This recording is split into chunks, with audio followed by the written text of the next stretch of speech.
아씨 쪽팔려. 얘한테 괜히 부탁했다. 아씨 안 도와줄 거면 진작에 그렇게 얘기를 할 것이지. 사실 내가 얼마나 레시피를 열심히 준비했는데. 아니 엽떡 먹고 싶어. 마치 이런 기분인 거예요. 단 1분만이라도 고민하는 척이라도 좀 하고 엽떡을 먹고 싶다고 하던가. 안녕하세요, 공인중개사 허준혁입니다. 지난 영상에서 한번 이제 우리가 거절하는 습관을 가져야 하는 이유에 대해서 이제 말씀을 드린 적이 있었죠. 자, 오늘은 지난 영상에 이어서 거절을 할 때 상대방에게 상처를 주지 않으면서 상대방이 기분 나빠하지 않게 거절하는 방법에 대한 내용입니다. 아직도 친구나 선후배 그리고 거래처 등의 그 무리한 부탁에도 거절을 해야 하는 것을 뻔히 알면서도 거절하지 못하고 계신 분들, 또 거절해야 된다고 마음을 먹고도 어떤 방법으로 거절을 해야 상대방이 상처받지 않게 거절할 수 있을지 자, 고민하고 계신 분들이시라면 오늘 영상 도움이 되실 거라고 생각을 합니다. 지금부터 제가 경험한 또는 제가 알고 있는 또는 부동산 사무실을 방문하시는 여러 고객들과의 대화에서 알게 된 많은 정보들을 바탕으로 거절 잘하는 방법에 대한 이야기를 시작하도록 하겠습니다. 채널 구독하기, 좋아요 꼭 부탁드릴게요. 자, 일단 첫 번째는 거절에는 타이밍이 매우 중요합니다. 거절을 해야 할 때는 상대방이 부탁을 표현한 후에 너무 빨리 거절을 해도 안 되고 너무 늦게 거절을 해도 안 돼요.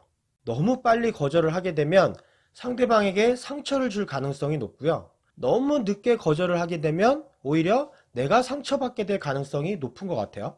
상대방은 나에게 부탁이란 것을 하기까지는 아주 많은 고민을 했을 수도 있잖아요. 이런 부탁을 해도 될까? 그냥 하지 말까? 다른 사람에게 부탁을 할까? 하면서 많은 생각과 고민에 시달렸다면 그 수많은 고민 끝에 어렵게 말을 꺼냈을 때 얘기를 듣자마자 기다렸다는 듯이 너 뭔가 부탁하려고 그러는 거 다 알고 있었다는 듯이 단칼에 거절을 해버린다면 나에게 진짜 어렵게 말을 꺼낸 상대방은 너무 자존심이 상하고 민망할 수밖에 없겠죠. 부탁을 들어주지는 못하더라도 친구로서 또는 지인으로서 함께 고민해 줄 수는 있잖아요. 상대방이 속으로 아씨 쪽팔려 얘한테 괜히 부탁했다 이런 마음 생기지 않게 그래도 부탁하는 사람이 민망해지지 않게 감싸주는 거는 필요한 것 같아요. 저도 가끔 여자친구가 이럴 때가 있어요. 제가 이제 부모님 집에서 나와서 산 지가 벌써 한 15년 정도 되거든요. 그러다 보니까 제가 요리하는 거를 좋아해요. 해먹는 걸 좋아하는데 그래서 이제 여자친구가 집에 놀러 오게 되면 저는 또 뭔가 요리 실력을 뽐내고 싶기도 하잖아요. 그래서 여자친구한테 이제 뭔가 요리를 해주고 싶을 때가 있잖아요. 자기야, 오빠가 돼지고기 넣고 김치찌개 맛있게 끓여줄까? 아니, 엽떡 먹고 싶어. 마치 이런 기분인 거예요. 여자친구 김치찌개 끓여주려고 돼지고기 좋은 놈으로 사다 놨는데 엽떡에 밀려서 냉장고에 다시 처박아내야 되는 그런 기분? 아씨, 아무리 엽떡이 먹고 싶어도 그렇지 단 1분만이라도 고민하는 척이라도 좀 하고 엽떡을 먹고 싶다고 하던가. 그러면 나도 내 김치찌개와 엽떡 사이에 고민을 하다가 내 김치찌개가 간발의 차이로 밀린 거구나 하고 위안이라도 삼을 수 있잖아요. 아니란 걸 알면서도 또 자기가 원하는 대로 위안을 삼는 것이 사람의 특징이기도 하죠. 사실 내가 얼마나 레시피를 열심히 준비했는데 부탁에 대한 거절도 마찬가지예요. 그래, 너도 얼마나 고민을 많이 하고 오죽했으면 나에게 이런 부탁을 할까. 당신의 부탁을 들어주지는 못하지만 나에게 이런 부탁을 할 수밖에 없는 당신의 심정을 이해합니다. 라는 마음이 상대방에게 전해진다면 상대방은 비록 거절을 당하더라도 상처받지는 않을 거라고 생각이 됩니다. 반면에 거절이 너무 늦게 되면 거절하는 내가 상처를 받을 수도 있다고 했죠. 부탁이 왔을 때 애매한 태도를 취하는 경우가 있어요. 거절하기가 미안해서 나오는 행동들 중에 하나인데 일단 내가 도움을 줄 수 없고 거절하기로 마음을 먹었으면 정확하게 답을 해줘야 돼요. 그런데 정확한 답을 하지 않고 희미하게 대답하면서 괜히 상대방이 기대하게 만드는 경우가 있거든요. 그것 좀 기다려봐. 내가 생각을 좀 더 해볼게. 자, 이러면서 시간을 끄는 사람들이 있어요. 그런데 이거는 진짜 안 좋은 거절 방법 중에 하나인 것 같아요. 어차피 내가 도움을 못 줄 것 같으면 정확하게 거절을 해야 상대방도 다른 방법을 강구하든지 할 거 아니에요? 그리고 며칠 있다가 야 도저히 안 되겠다 이래버리면은 상대방은 약 오르죠. 화가 나겠죠. 아이씨, 안 도와줄 거면 진작에 그렇게 얘기를 할 것이지. 왜 사람 기다리게 만들어서 시간만 낭비하게 하냐. 이렇게 생각할 수도 있어요. 때론 나에게 화를 내는 경우도 생기는 거예요. 그렇게 되면 결국 본인이 상처받게 되기도 하는 거죠. 그래서 거절에는 적절한 타이밍이 필요하다고 생각하는 거예요. 자, 그리고 두 번째는 내가 거절을 했다고 해서 나몰라라 하지 말자예요. 보통 거절을 하고 나면 거절한 사람 입장에서 상대방에 대한 미안한 마음이 들곤 해요. 아무래도 신경 쓰일 수밖에 없죠. 그러다 보니까 그냥 부탁에 대해 잊고 싶을 때가 많아요. 그리고 괜히 그 부탁 얘기 내가 들어주지도 못했는데 그 얘기 또 나올까봐 불편해서 부탁했던 친구한테 먼저 연락도 못하고 피하게 되는 경우도 있죠. 그런데 여러분 잘 생각을 해보면 내가 뭐 산타크로스도 아니고 어차피 모든 부탁을 다 들어줄 수 있는 사람은 아니잖아요. 거절한 것에 대한 미안한 마음이 들 수는 있지만 그게 꼭 내가 무언가를 상대방에게 잘못해서 미안한 마음이 드는 게 아니잖아요. 그 사람의 부탁을 들어주지 못한 것이 못내 미안할 뿐이지. 그런데 계속 피하기만 하면 결국 그 친구랑은 멀어지기밖에 더 하겠어요? 그러니까 오히려 상대방에게 그 일을 어떻게 잘 해결했는지 먼저 물어보는 거예요.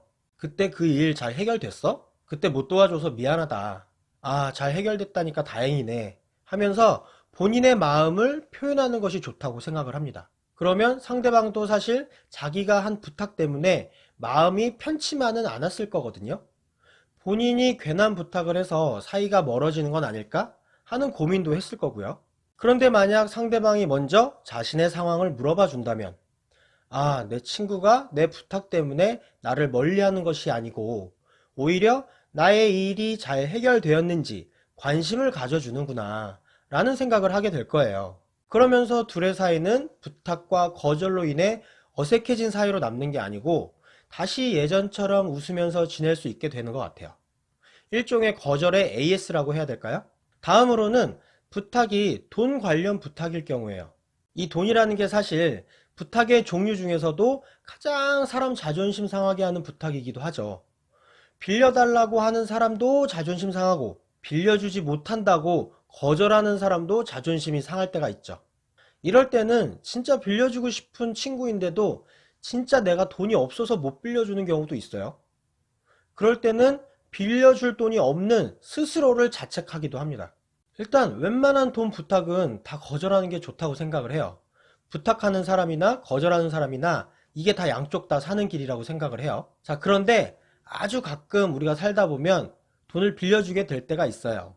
그럼 그럴 때 저는 이제 어떻게 하냐면 아예 안 빌려주는 거는 아니고 이제 친한 친구가 너무 간절할 때 그때는 상대방이 부탁한 돈을 다 빌려주는 게 아니고요.